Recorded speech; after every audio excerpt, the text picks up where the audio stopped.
I accidentally streamed to the German YouTube channel, which does not do anything. So a little bit late then. All right.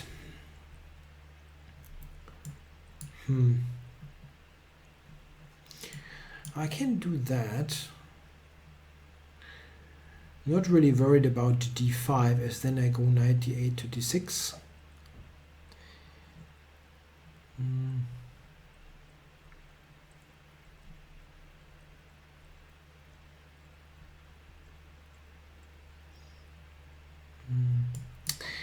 I'm not a fan of this position. I mean, I should be okay, but still don't like it all that much.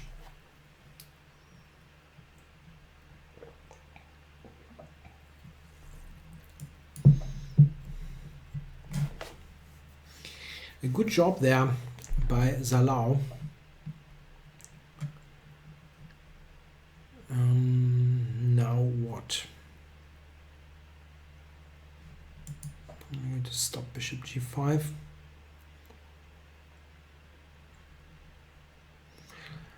Maybe he can simply develop. I mean, for sure he can simply develop. It's just like this one, maybe no. For knight d5, but it's probably anyway. Knight d5 is like a half threat. It's not really a huge issue. Yeah, it was kind of clear that he would do that.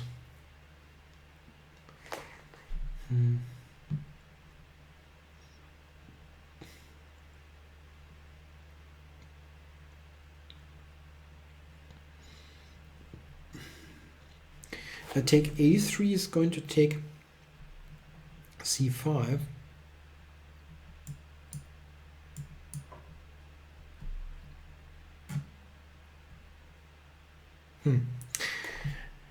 Meh, not happy.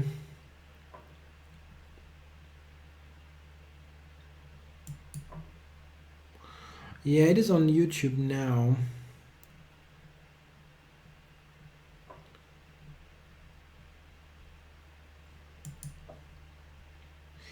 Today I saw something interesting. I read something interesting, and in fact, I was studying the FIDE website for some information about some youth tournament, and then I learned that the 2020. I don't like this knight to f5. That the 2020 European Individual Championship is held in Maribor, Slovenia. And this is a great change because in the last couple of years when I was checking out this tournament as a potential one to play, they always had it in some places where I didn't really want to go for various reasons. Security or dictatorships ruling or whatever, all kinds of things. And Maribor is basically the ideal place for me, almost the ideal place for me, because it's extremely close to my holiday place where I spent all my vacations. So this is interesting. The only problem is that it is very close to the German Youth Championships next year, and this is definitely something that I will attend. I just returned from it this Sunday, and it's a fantastic event that I plan to be involved with every year. This year I worked as a commentator, and I hope to repeat that next year. And this unfortunately collides a little bit with the European Individual Championships. It's always a little bit difficult because I don't like the tournament games. They're too long, but it's still interesting.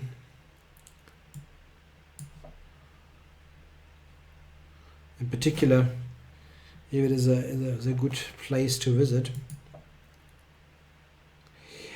Now, at least I'm not worse anymore in this game, and maybe I have some chances here to use my pawns.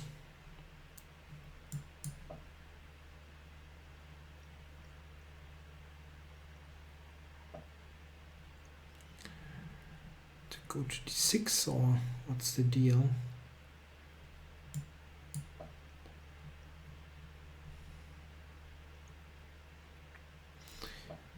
Just trying to isolate this pawn.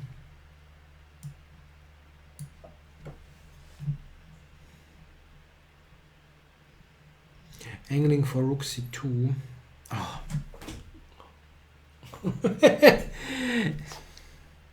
Yes. Very good move. Very good move.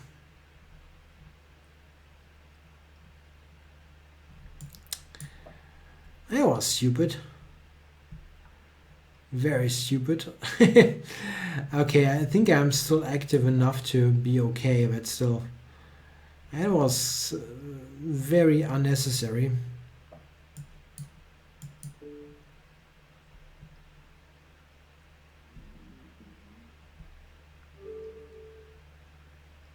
Oh. Why did he resign? Because of the time? I mean, there's no real reason to do that. Huh, that's odd. Yeah, very good game by Zalao. It's a bit weird. Okay, we have Robert Officialu.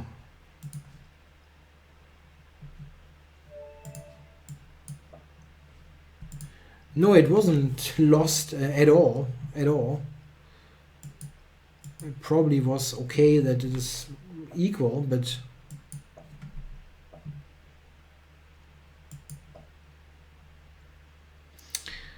I got a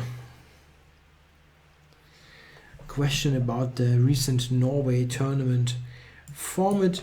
I haven't really watched the tournament. Most of it happened during my stay at the German Youth Championships, and yeah, I didn't really get to see anything. In general, I'm in favor of testing out new things.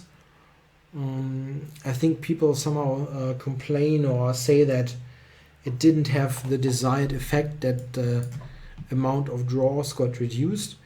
I mean, if that was the idea of the format, then okay, it's no surprise. Why should it reduce the amount of draws? That is definitely not the case. I mean, why should that happen? There's no real reason why that would be. The only thing that this format, I think, has, in my opinion, or an upside, is simply that it has a little bit more chess. So in cases of a draw, you still have that Armageddon game, which is, I think, quite okay for the spectators. But you will not reduce the draw count in classical chess. And there's no real way to do that as long as you stick to the longer time controls. People are just too good.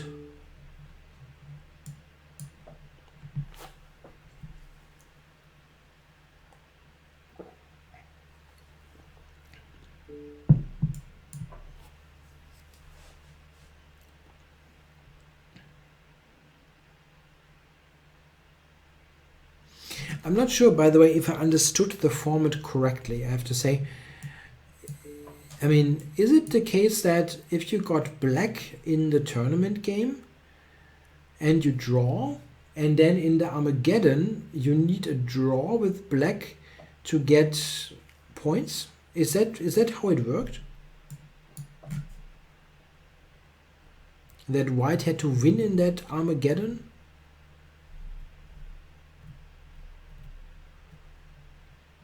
I did not quite understand that.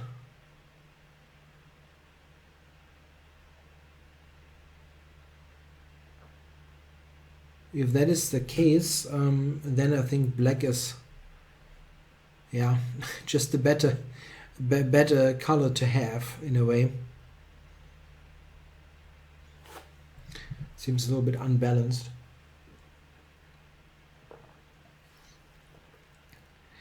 Now my knight is close to jumping to d6. That's nice. So let's go there.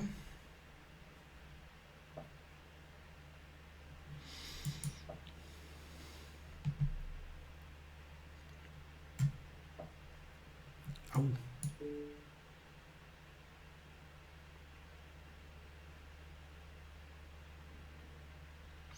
Ah, it was 10 versus 7. Okay.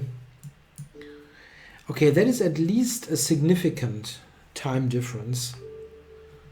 But I still think that black is overpowered. So for example, for someone like Magnus, I mean with black he can just make a draw in the tournament game and then make a draw with black and just win the tournament, the overall tournament, because I mean he doesn't even have to win, and often he does win.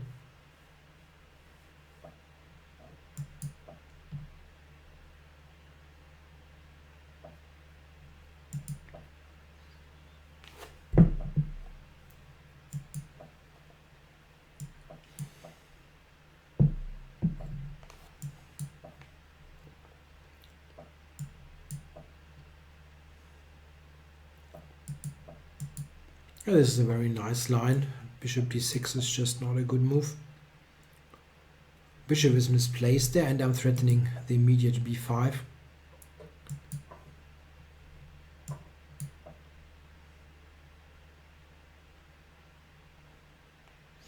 He has to go back to b8. There is no real alternative.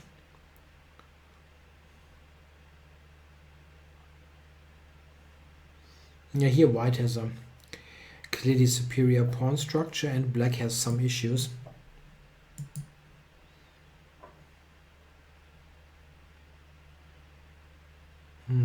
I should have thought about this a little bit longer, honestly. Because the trade of these bishops also means that black maybe gains access to the b8 square.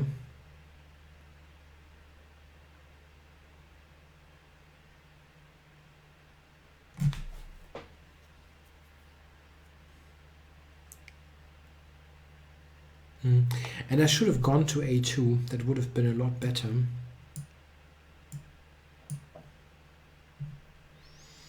Yeah, I don't really believe in stuff like that to encourage white to play for a win in classical. They try, but they don't have any means. It's just that if black plays a good defense and plays a typical mainline e4, e5 or queen's gambit against d4, you're just not getting much with white. And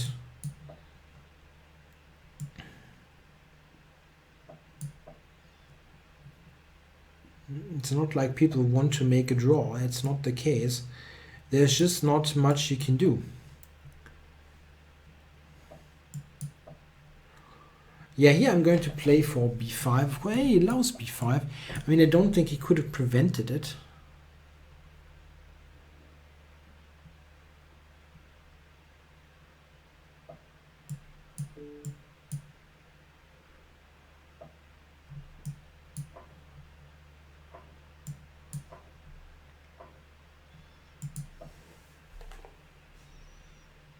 Yeah, now I'm in exchange up.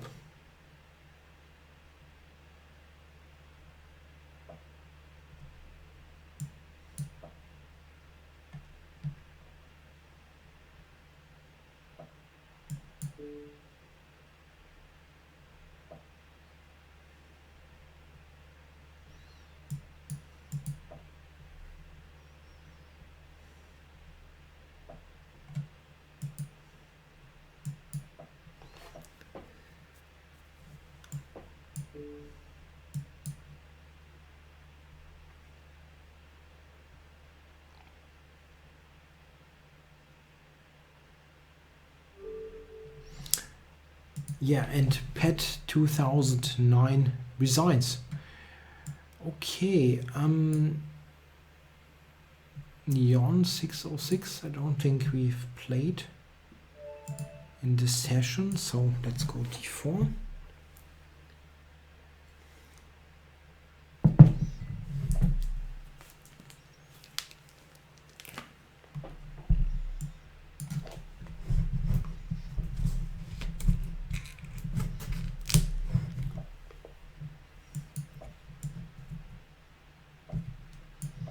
Grünfeld.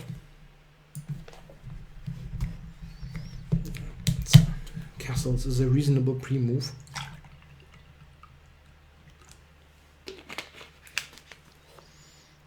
What is he thinking about? It's kind of funny here.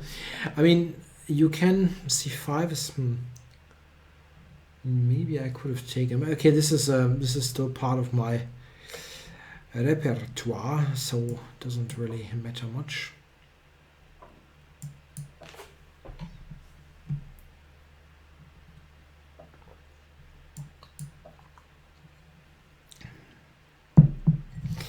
We've had this on the board before in the German show, actually, and it wasn't pretty.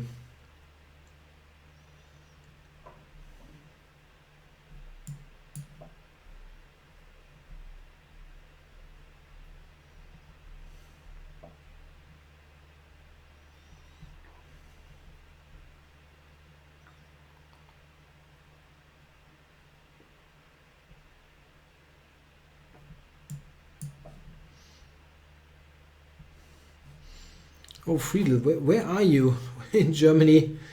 If you say you've got such a strong wind outside, I heard that there are problems far up north, like Hamburg and the like.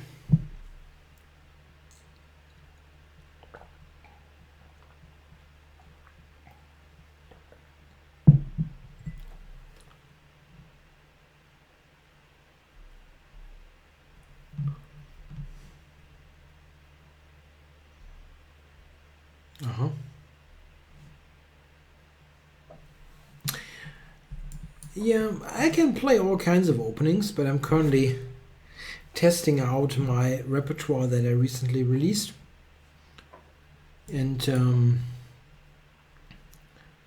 just try to check like if it's working well and how it fares in practice. It's always interesting to check. But I keep switching. I mean, I released an e4 book last year where I played mostly e4.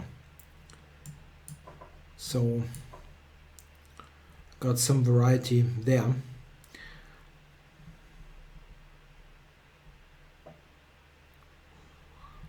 Now, how do we checkmate here?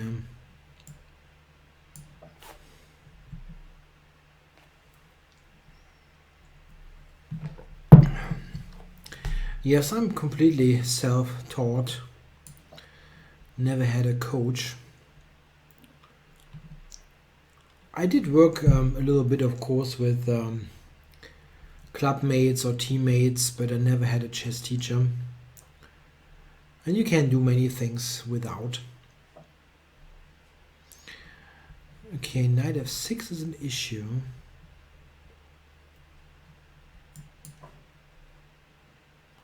Shouldn't do that, but it's still a piece up.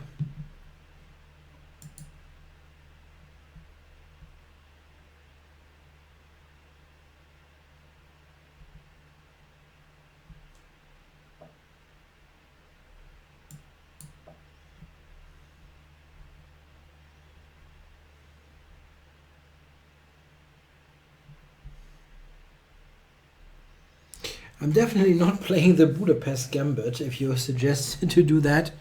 I still like to win the odd game. And playing the Budapest is not a great start to win games.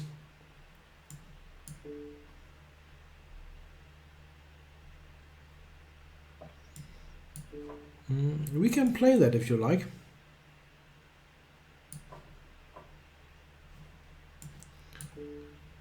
It's one of those openings that I never understood, really.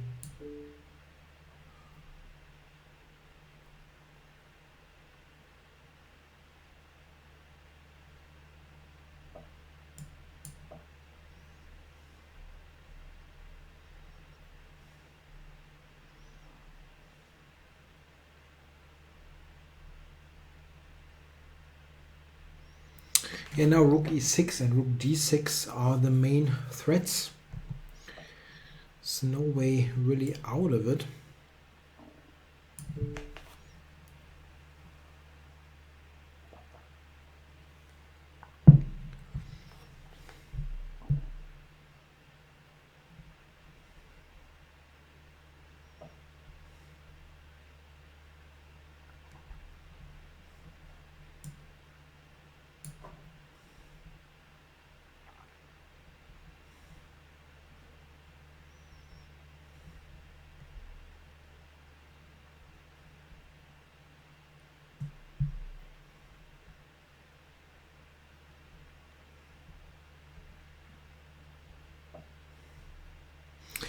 Now, how do we mate?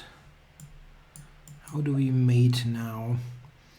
My idea is king f3 and then g4 checkmate. Yeah, I think it will work out. Can only delay it with some spite checks.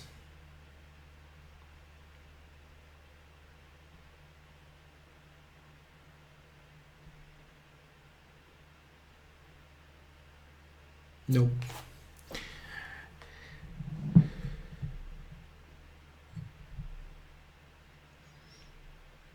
The Budapest Gambit is the most uncommon position against 1d4. Well, yeah, well, you're just worse. It's not. It's a very common way of being worse. Actually, the structure is well known.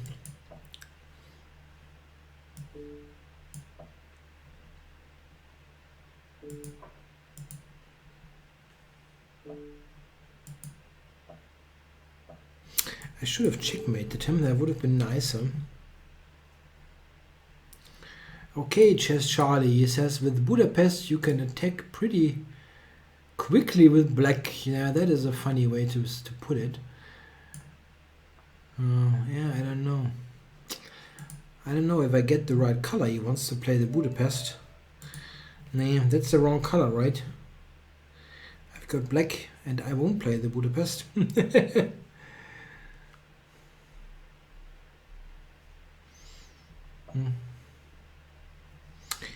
Yeah, we won't get there. Yeah? You could have lost the tempo on purpose. Yeah, okay. If you like the Budapest, you probably play some weird gambit here as well, where you're just worse, or not this time. It's playing a solid opening.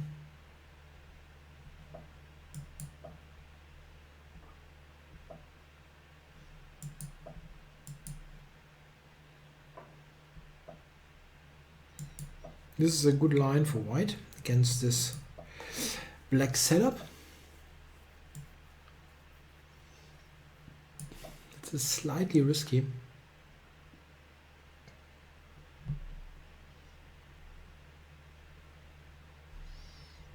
Yeah, Schelling, I agree. Schelling Ford said that the Leningrad Dutch is something exotic, fresh, and so on. I agree. This is the sharpest possible opening you can play against 1d4. That is somewhat,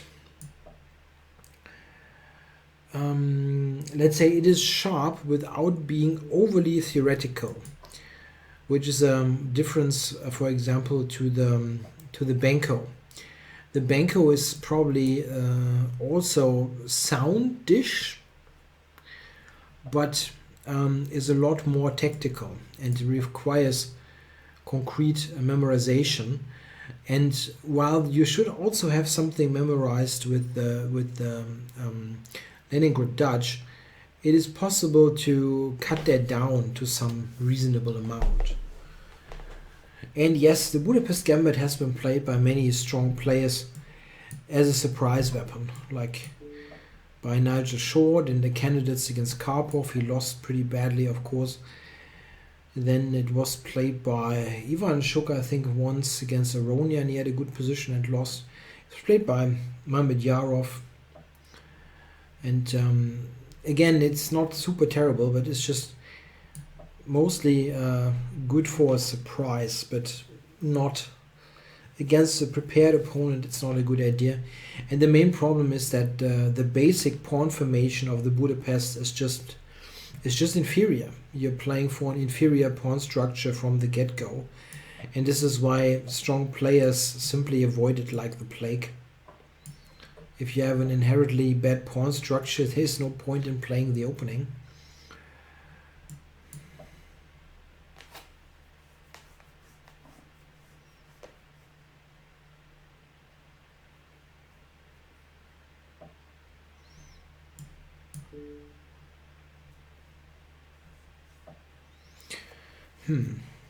Looks like I would like to play for mate.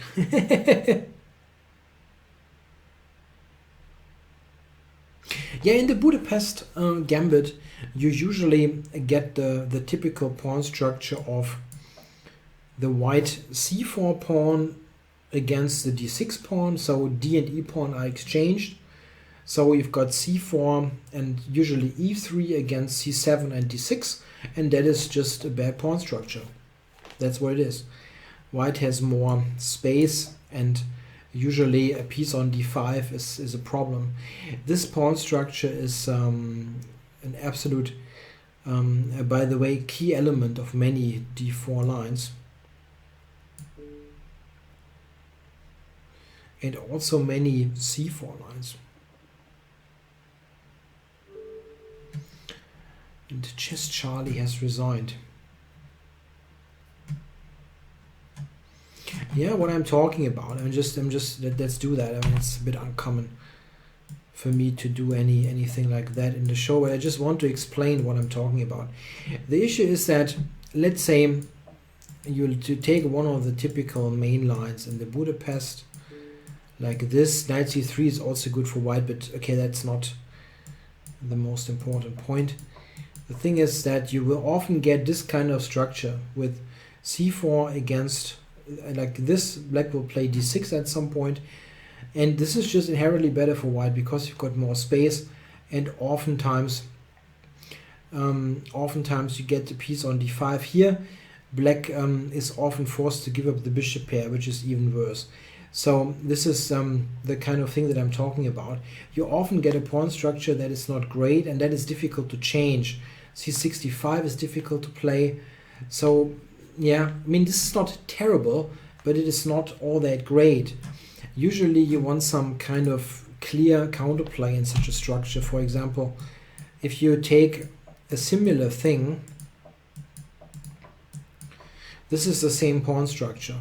But the problem is, or the difference is, that here black is actually getting some tempi, and you can get concrete play, like tactical play. But if you just, here with black, if you just sit around, you're also worse. If you play some slow, rubbish kind of things, you have to do something quick. Okay, now let's get rolling with a new game. I like to get some things clarified if they're not too clear during the game. So let's do this kind of thing. All right, now let's see what Schelling is doing. Well, we had a couple of different lines discussed recently. So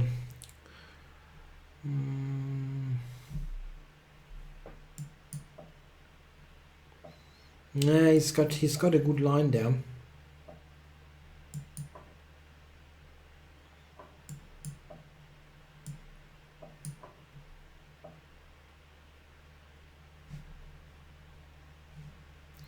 Is the stream still working?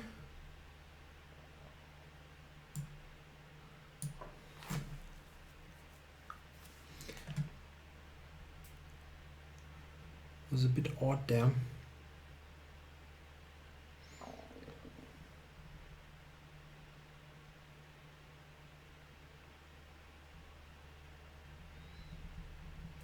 Yeah, we had this on the board 2 or 3 weeks ago, and back then I said that this is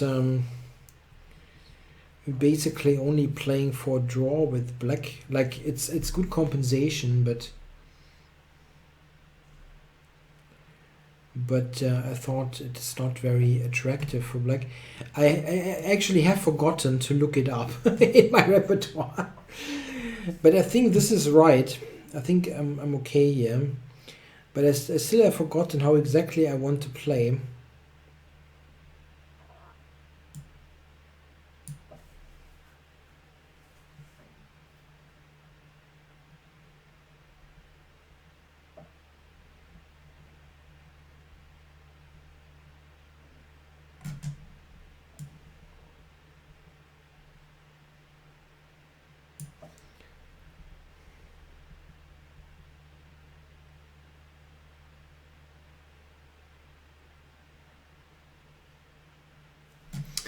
I don't see the opponent. Schelling is rating more than 3,000. I probably have to adjust the display a little bit.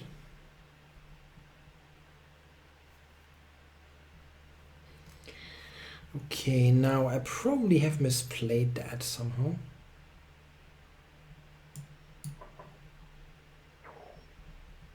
He's going to take on e2, which is not really nice.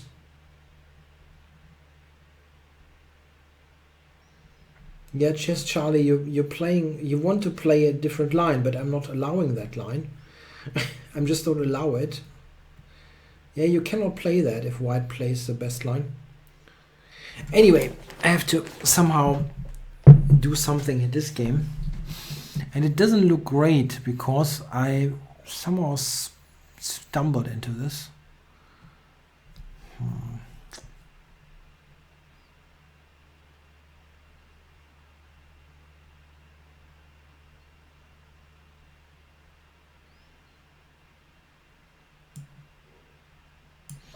Very uncomfortable. I have to look at this line, of course. I have to check this. I keep misplaying it. I know in my analysis it is completely fine for White, but I simply don't play it like that. I just play it badly. You can simply take on d1 and it's better. And yeah, there might be even stronger solutions.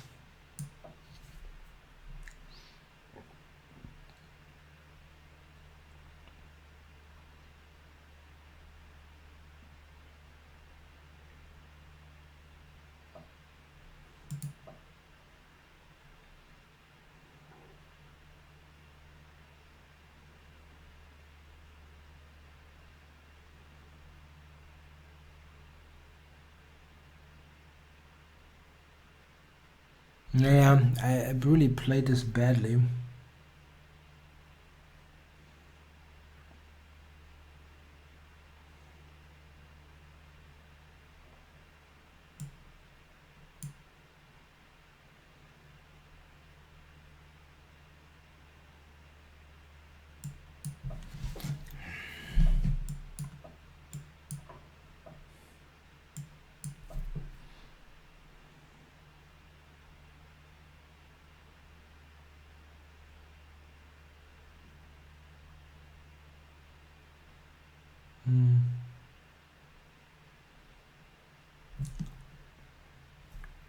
Okay.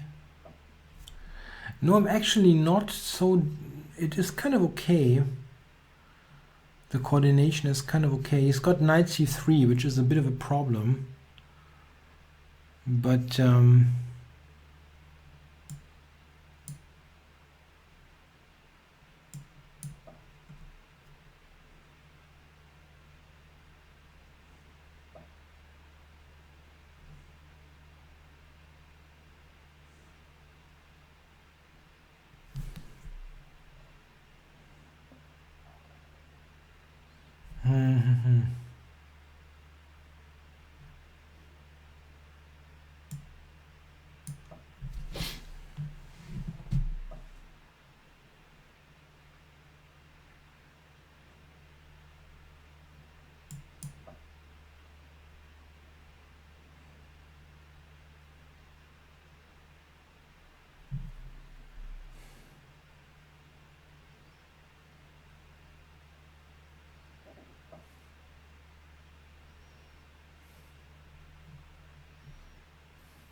I cannot get closer with the king here, which is a bit of a pain.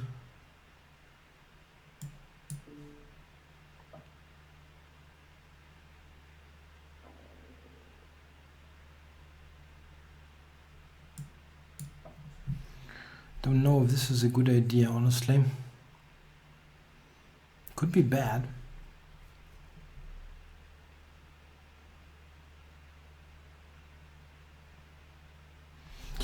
I'm a little bit down with the time. That is an important factor.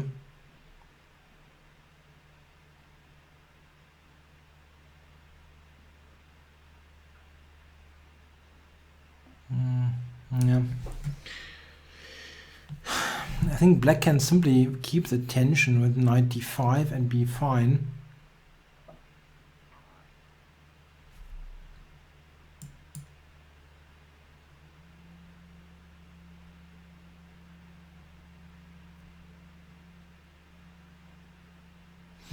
Oh, interesting.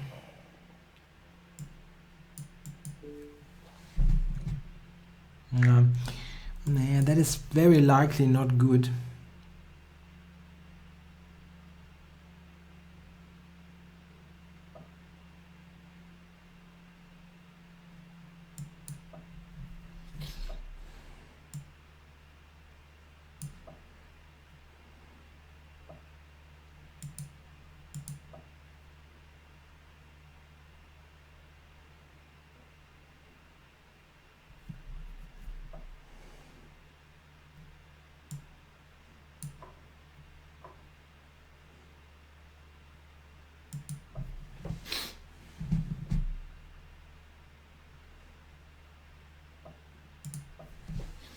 Yeah, I'm just a bad position. What can you do? I probably should have gone king f4 though, even though it doesn't help probably.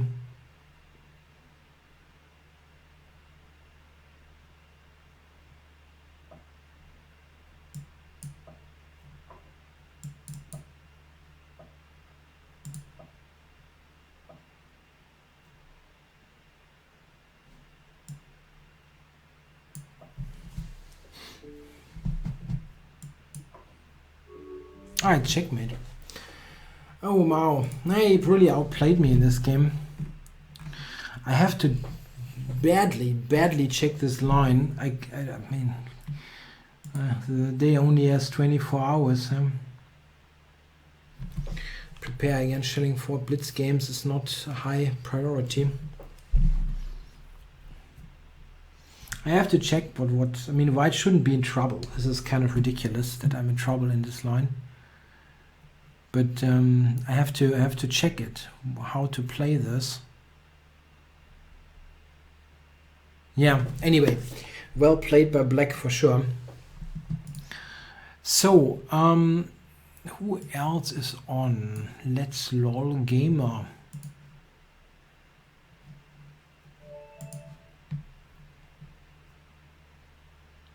Yeah, this line, it requires more knowledge really than I obviously have and can remember from my own analysis.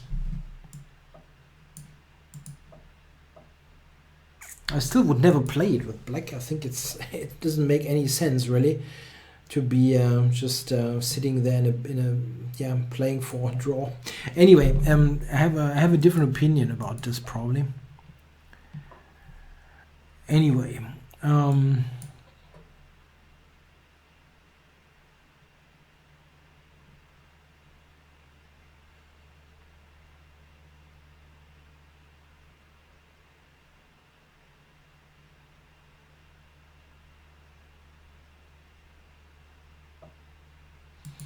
so we've got a what is it called? Vienna game.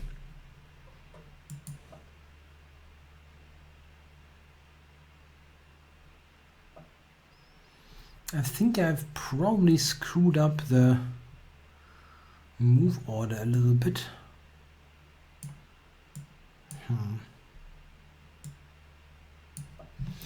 That is not how it should be played.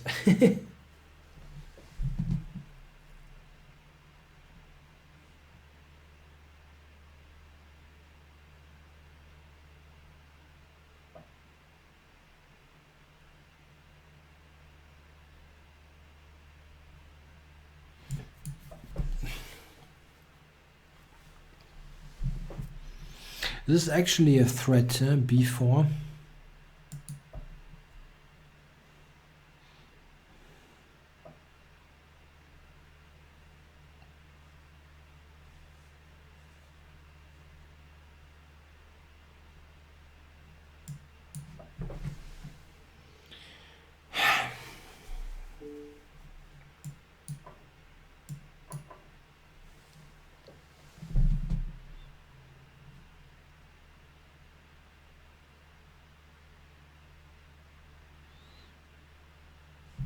Yeah, it is a bit odd now. Yeah? The knight is attacked, and if he covers it with rook e1, I can take on e2, play knight takes d2, and win a pawn.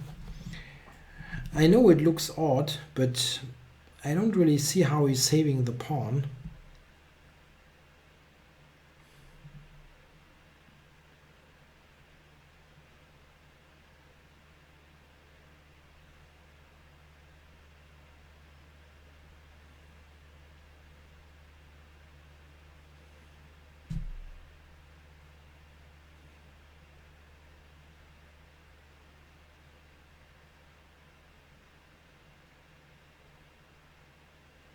Yeah.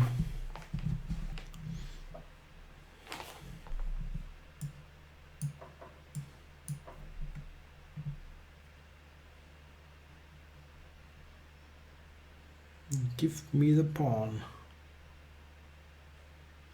It's not an easy to convert pawn.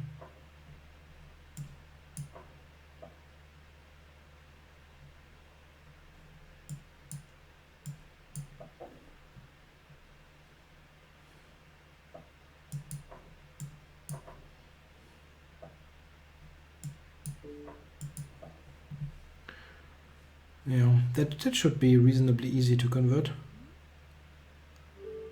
Yeah, and he resigns. Yeah, thanks for the game. Let's lol gamer. Okay, now Vincent 59. I've never played him. And let's see what he's doing.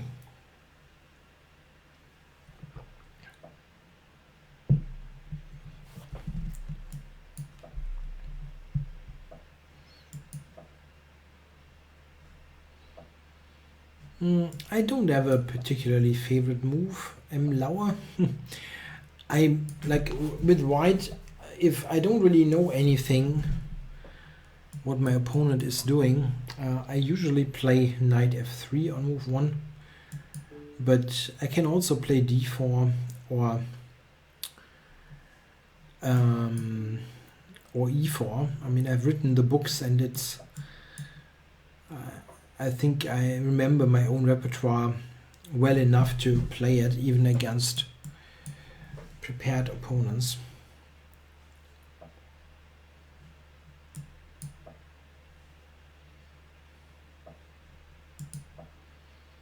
But before I've completed those book projects, I was mostly playing one knight f3.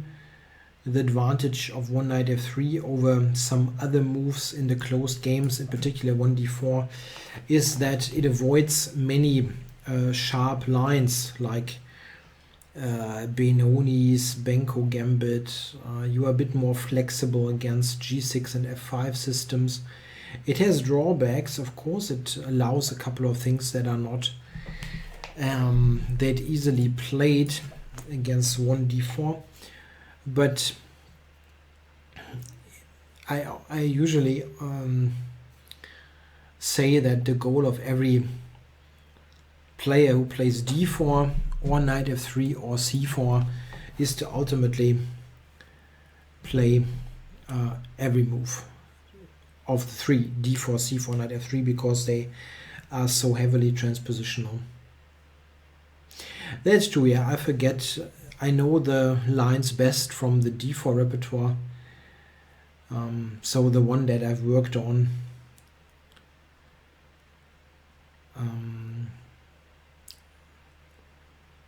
Yeah, that is for the one that is freshest in my memory, of course. Now here I'm quite happy. I have an isolated d-pawn that I can play against, and white has very little activity.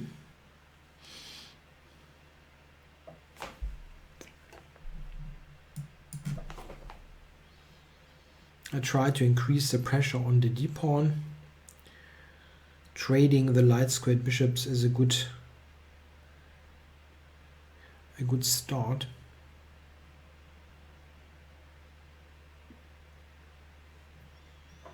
Okay, he trades it and I'm going to take. And now I'm quite quick with the pressure on the pawn.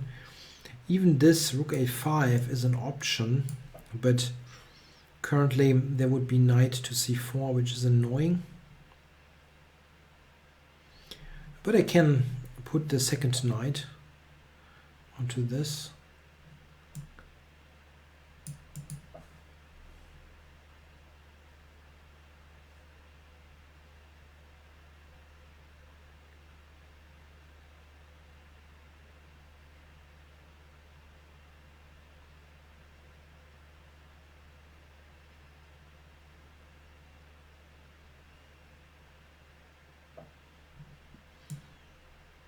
Yeah, and I've won the d4 pawn.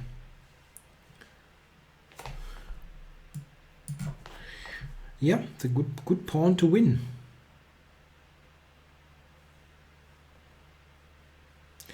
It's very little that white has to show for it.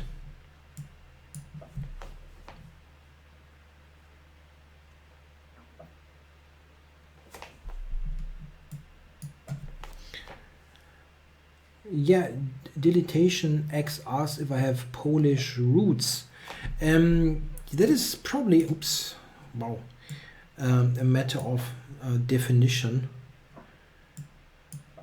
The name is, my name is originally coming, I think, there is a town, a village, I think not a great, not in a big place in what is nowadays Poland, that is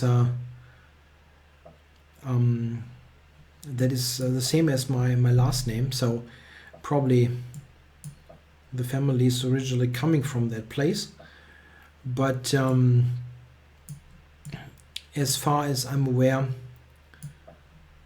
from my father's side, where the name is coming from, they left that area like more than 100 years ago, when the industrialization hit in the area where I live, and there was just more work and so on, so they left and settled in this part of Germany that I still live in. So there are no real connections to this to Poland, like, I don't know, relatives or so. It's too far, or this time is too long gone.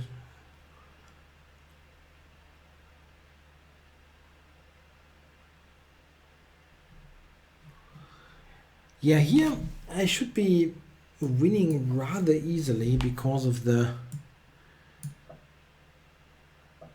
sheer amount of passes. Just too many.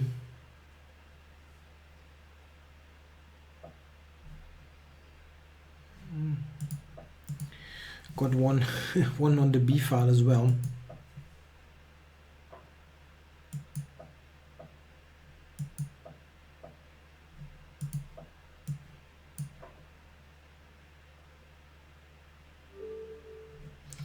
Alright, thanks for the game, Vincent59.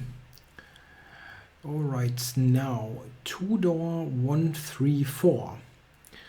And that is a non-premium. Okay.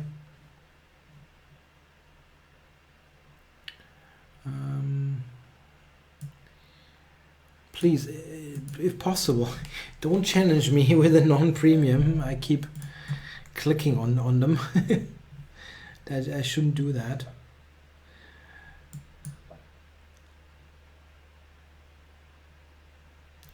I almost clicked on the Tudor because it's a watch brand that I like. I'm into watches, and Tudor is a brand that I like. Anyway, so let's see.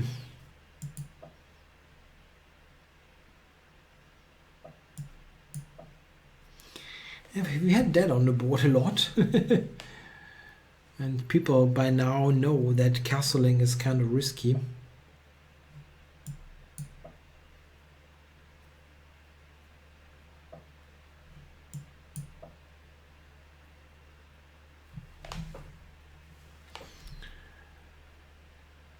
Black has many natural moves that I can play.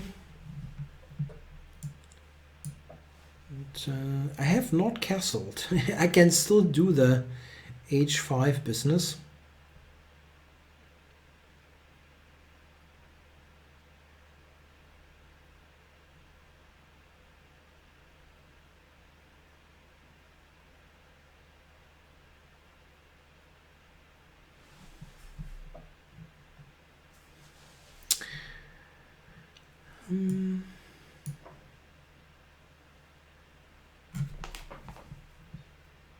Is the English a good opening for children to learn? I'm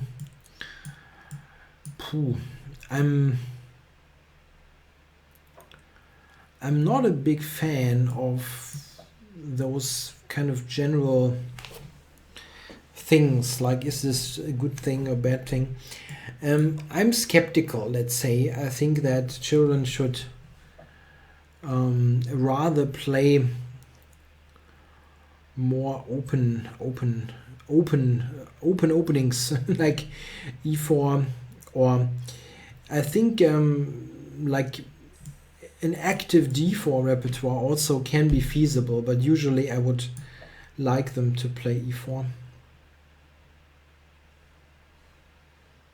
If they don't have any strong preference for d4, I mean some kids do for some reason, I would always recommend to play e4.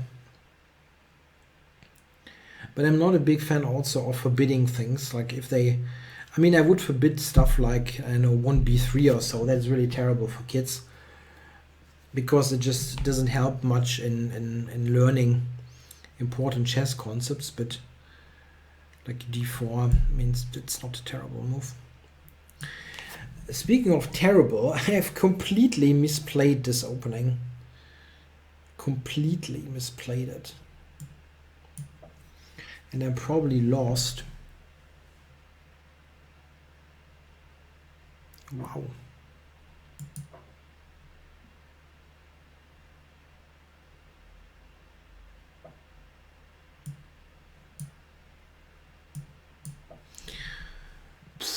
That is totally lost. Knight e4. I'm just killed.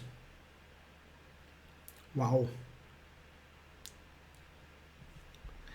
Bishop h3 was a completely ridiculous move.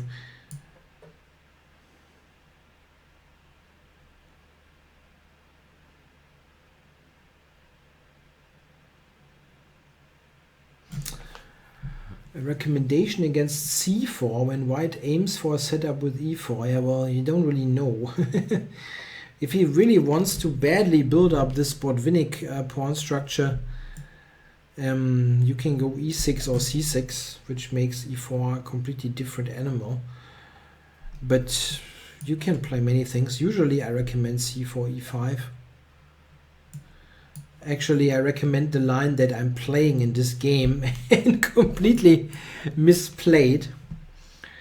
The position that I have is actually the one that is currently on the board. It's actually the best position that I had in the whole game. It's still completely lost. But I could have probably also could have been lost in an ending. In a middle game. Ah, shoot! What a bad position.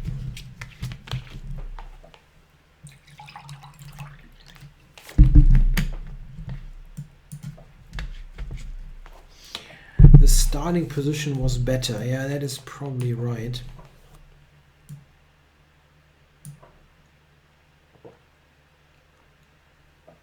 And certainly some positions slightly afterwards.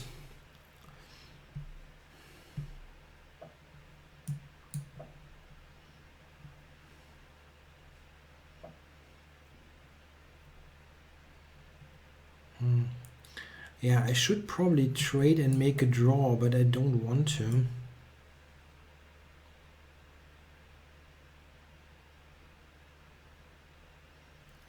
The trend is definitely in my favor, but I should, objectively speaking, don't play this for a win because the c-pawn is quite a bit quicker.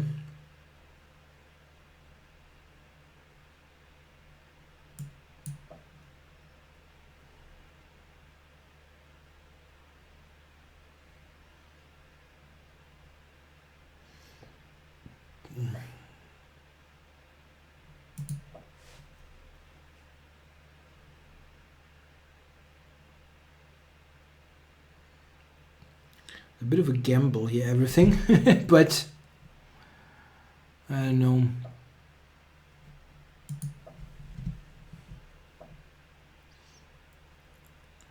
Okay, now I can play queen b2 also.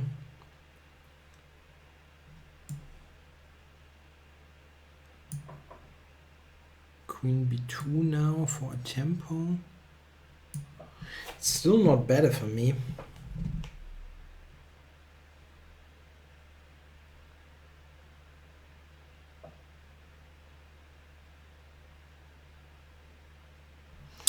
c7 is a big problem.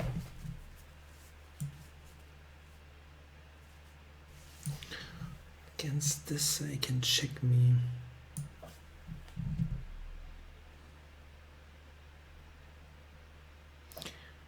I can take with check.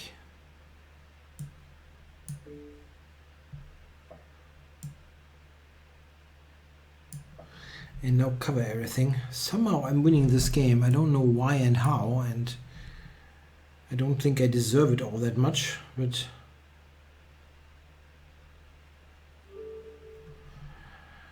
that was pretty awful. What exactly was my mistake? Yeah, this is already not looking great.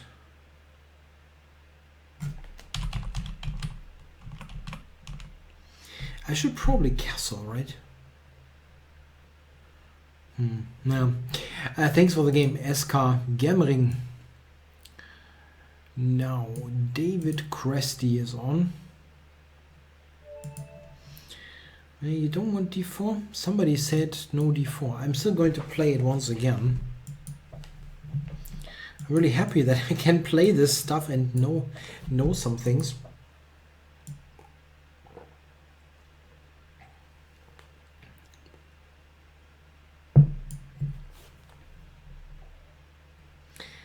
Yeah, black now has a white choice. This is not a move that I analyzed, at least. Why don't you try b4? You mean b4 on move 1? Why would you do that? Fight for equality from the first move. That's not very attractive. Okay, now he's giving me the exchange.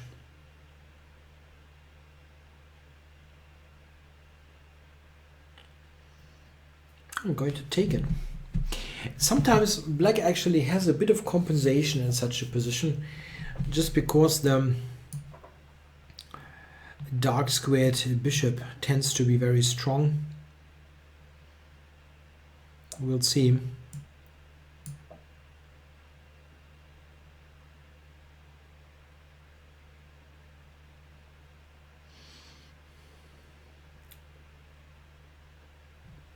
Yeah, it should be fine. With rook d1, we've got some trades coming.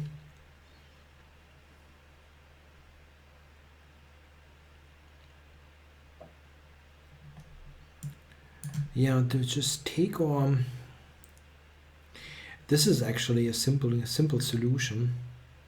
Let's do it. I mean, if he takes the exchange, I'm quite happy.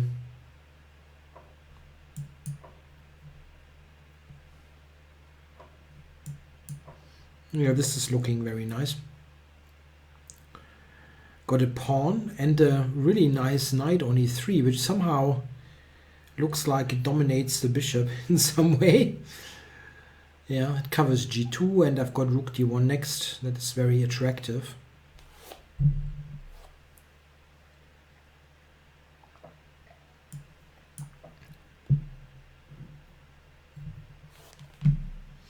And now that's going to be tough. c4 is a big threat. I also had knight g4, but this is pretty strong.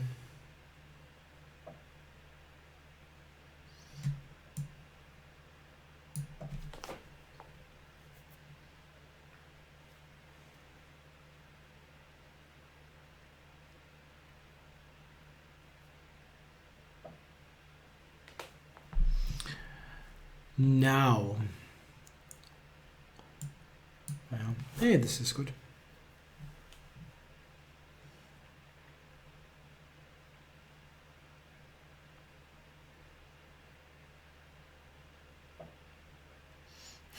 Yeah, I thought it's time for a change.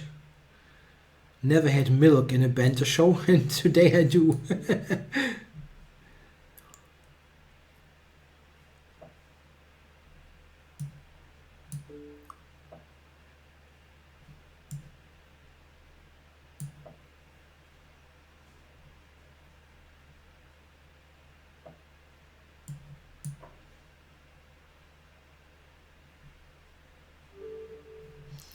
Yeah, thanks for the game, David Cresty. All right, now, who else is on tactical T?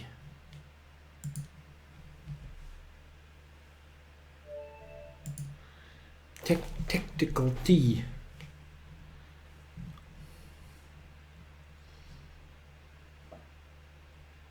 Is it a flying saucer? I think it is.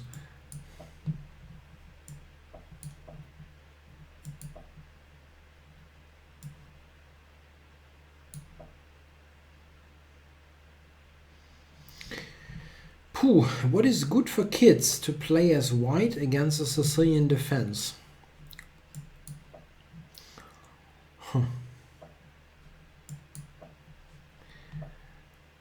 I think my answer might be surprising to some, but I think just play the open. Just play the open. It sounds scary. It sounds scary, but it is not so confusing actually, because you can easily show them the English attack setup, and this works against almost every single thing.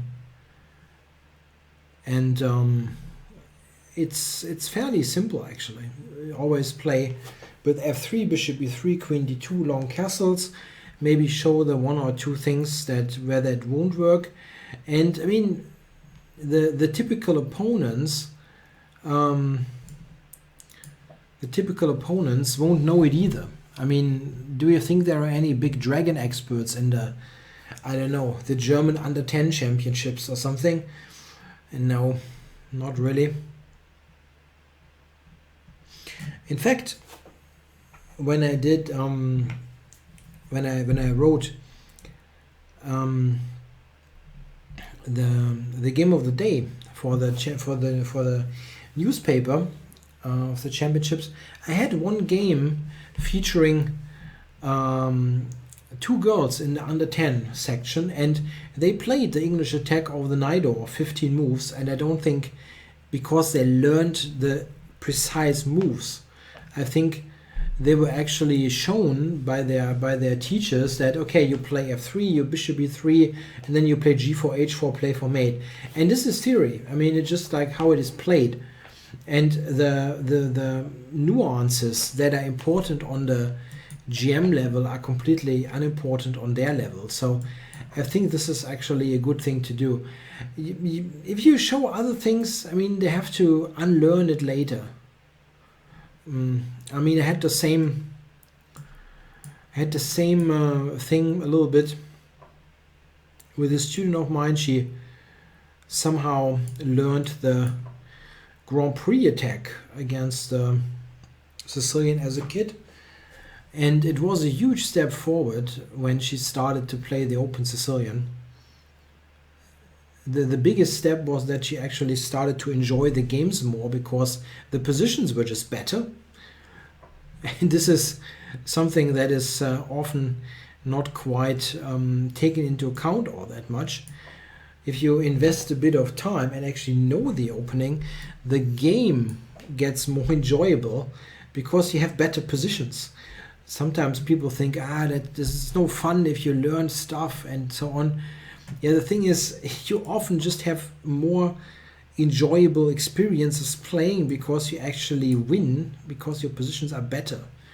If you invent some crap over the board and continuously lose, that's not going to help.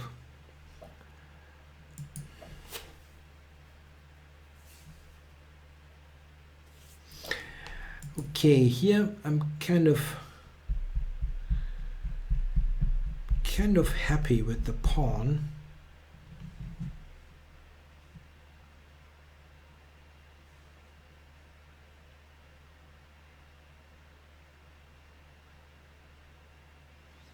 White still has some good knights there.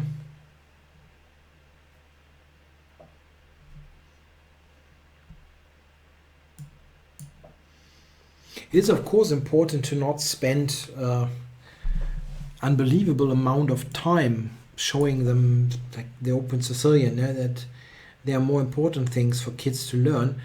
But I think if you can give the rough outlines how this works, it is fine. You don't need details like how the Yugoslav attack works in the Dragon. If you just show the general ideas, it's enough.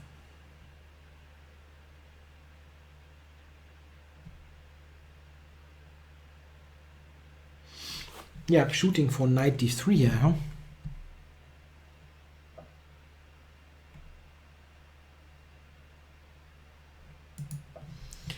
Can also just activate rook e2 would be good to get in.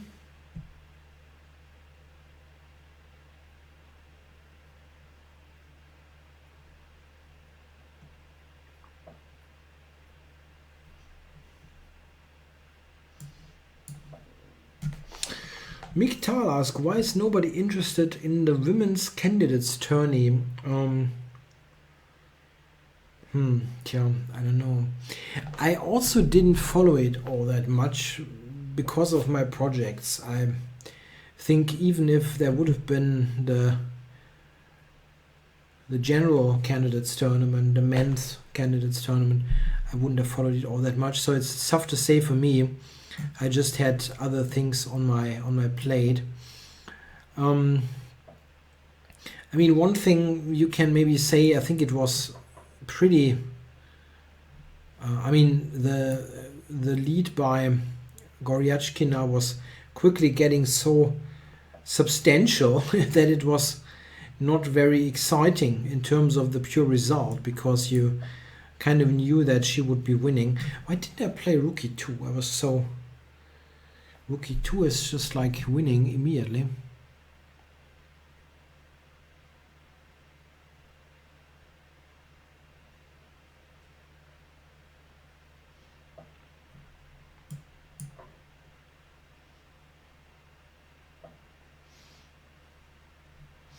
Yeah, and I mean, again, her lead was very, very substantial early on, and that tournament maybe did not have...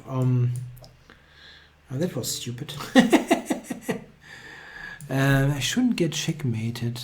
This knight h8 takes... No, I'm not mated.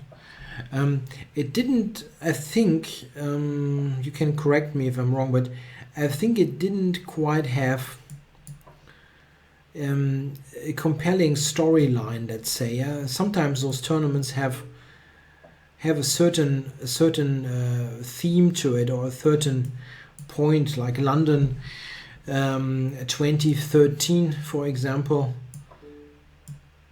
The clear story was, can Magnus get to a World Championship match and beat Arnold? Yeah, and it was a neck and neck race, very, very tough and so on.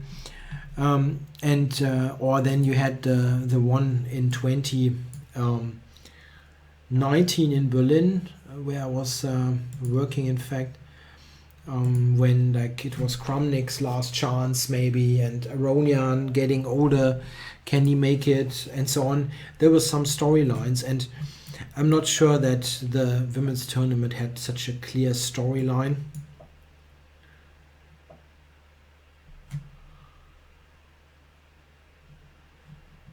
Just speculating there. And it always, I think it's always a bit of an issue if you it is a bit of an issue if you know that that the commentator, Judith Polgar, I think she did the commentary, didn't she? Or did she do something? I mean, I think she did, right? Like if Polgar would play, she would still beat them. I mean, even without any big preparation, probably. And then we've got Hu Yifan, also doesn't play, and she would also win the title pretty much easily.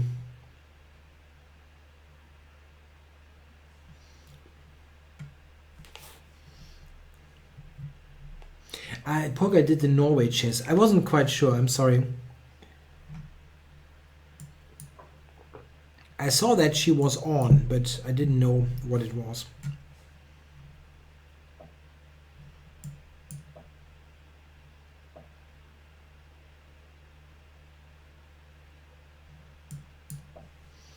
Yeah, okay, in this game against Cobra,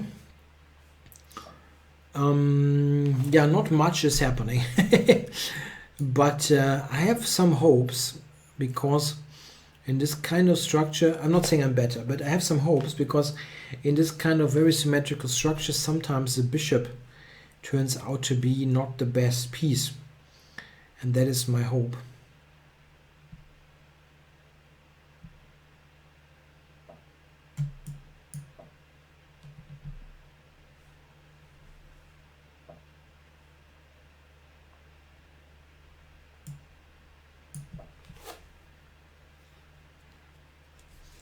Could have played knight b6 maybe. Anyway.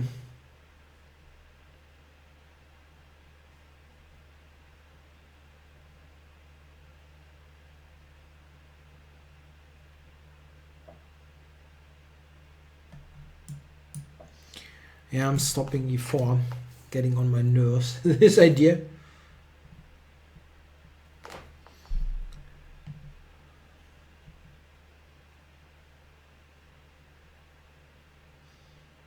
In this position you can have slight hopes, because there are 2 pawns on light squares that the bishop can only defend, and yeah, it is of course equal, but I've won my fair share of equal positions from Slav exchange, and this is what we got.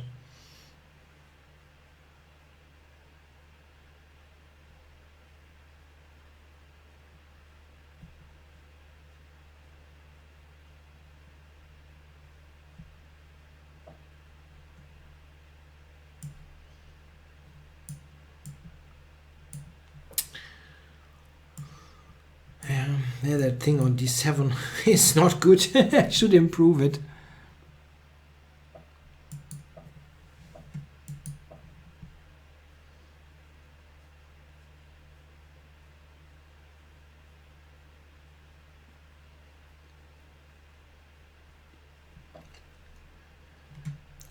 Still, of course, very equalish.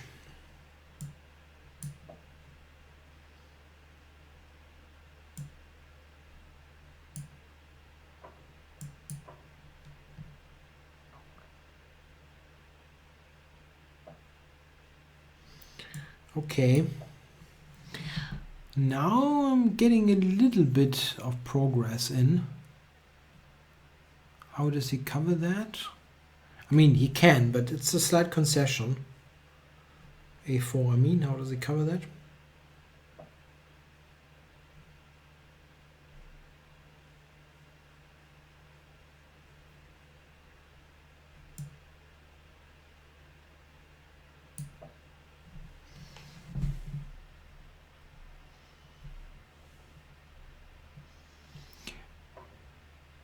Oh.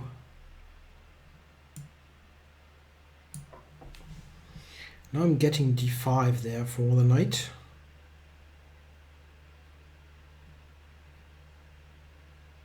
That's not fun. Not fun for white.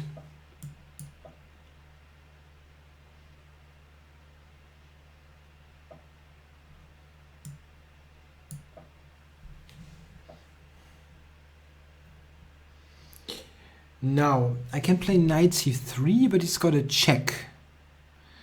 That is too bad.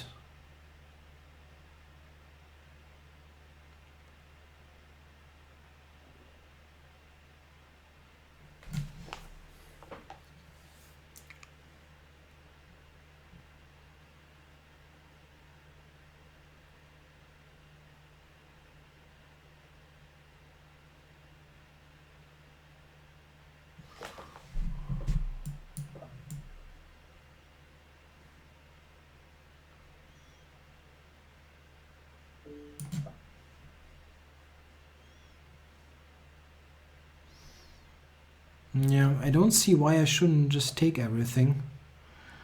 I didn't see that move coming. Stupid.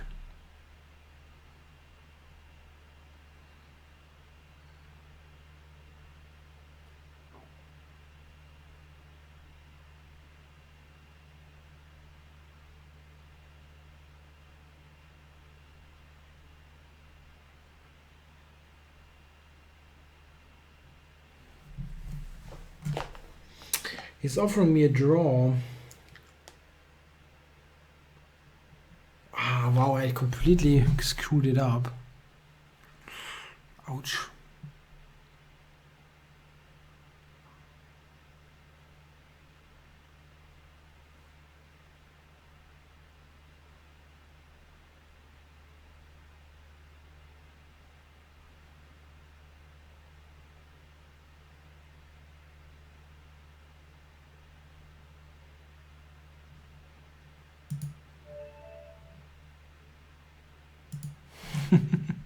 That is the first draw. I led 17-0 against Cobra, and he got a first draw now.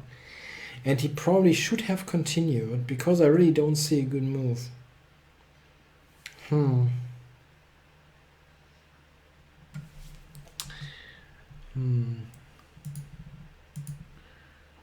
Yeah, maybe I should take with the f-pawn then, or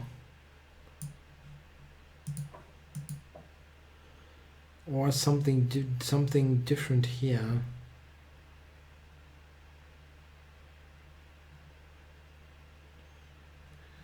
Maybe I have to play this probably, so that I can get some pins going. Okay, thanks for the game, Cobra. Now, I can go for one more 3-minute game. Playing Maestro Dego. What is Dego? Maestro is kind of, yeah, even with my knowledge of Spanish, I can get that done, but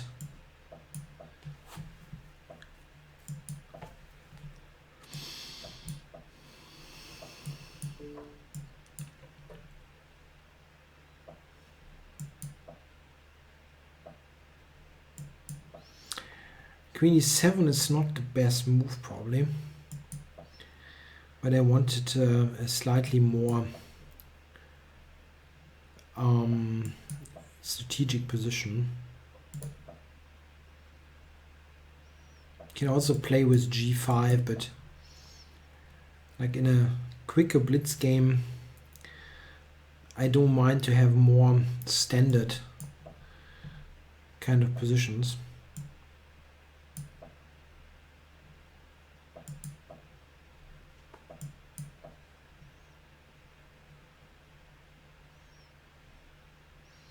Heading for f4 and playing f5 would be good. I think g3 looks like. Nope. Didn't go for g3. Oh wow. Now I got the g file. Yeah, now I got the g file. That always reminds me of this kind of statement, like, I don't know if you remember, yeah, Bruce Willis in Die Hard, when he stole a machine gun from one of the bad guys and then he send them a message. Now I have a machine gun. That's the same thing as me saying, now I've got the G-file. Now I can get this knight onto d4. That should be nice.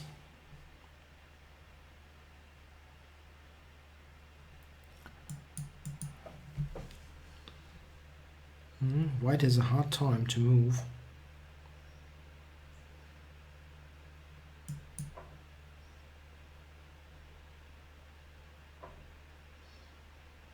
Yeah, I don't trade. This much I know.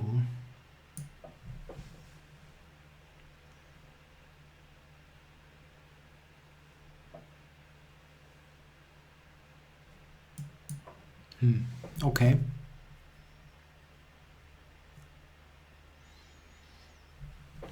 Yeah, I could have taken on e2, but that was just a trade. Alright, somebody out there for a bullet game. Right, I would play a bullet game. Thanks for the game, Maestro Dego. One bullet game to end the session. Anybody around?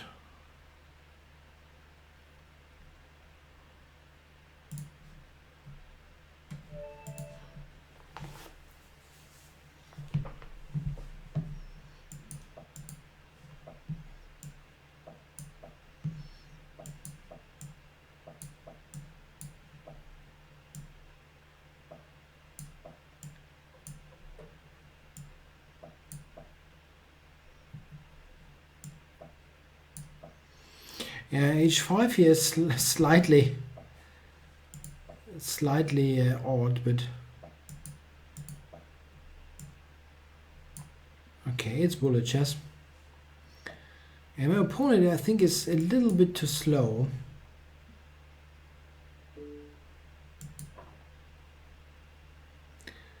A little bit.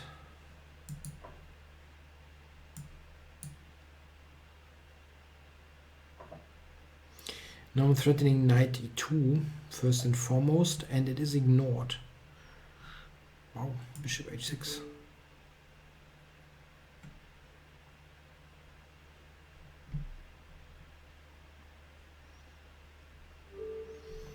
Well, that was a quick one. I'll play another bullet game. Is there a challenge out?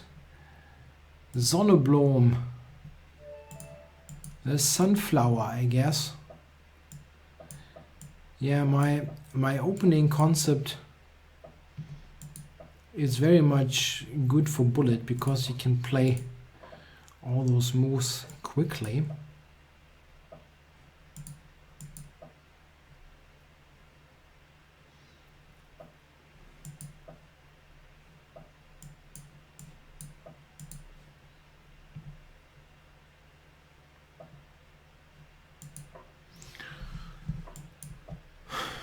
That's not part of the theory, but it's a fun shot.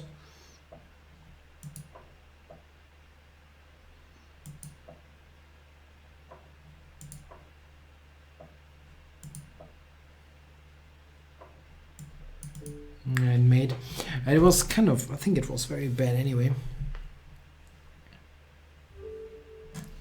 Yeah, thanks for the game, Sonnenblume, sunflower. Okay, this was the English language show, and we'll be back next week, I think same time, same day, for Norway chess. Sorry, not Norway chess, the Croatian part of the Grand Chess Tour. We might have a different time in 2 weeks, but we're still discussing that because it would definitely collide. Yeah, thanks a lot for watching. I'll be back next week. Bye bye.